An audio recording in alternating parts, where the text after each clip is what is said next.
Hello বন্ধুরা, এর আগে আমরা শিখেছি গিয়ে কি লাভ, যেটার ইংলিশ শিখেছিলাম what's the use of going. What ইজকে আমরা হটস বলছি।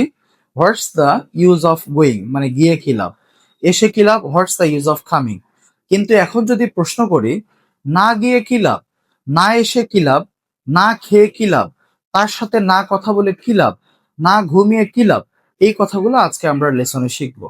তাহলে এসে কি লাভ, what's the use of coming. না এসে কি লাভ, what's the use of not coming. না ঘুমিয়ে কি লাভ, what's the use of not sleeping.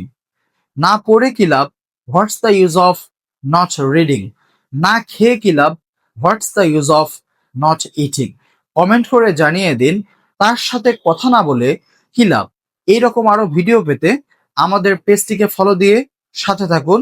আমাদের নতুন ব্যাচে ভর্তি হওয়ার জন্য যোগাযোগ করুন তাহমিদ স্পোকেন ইংলিশ, মালিপাড়া, গাইবান্ধা।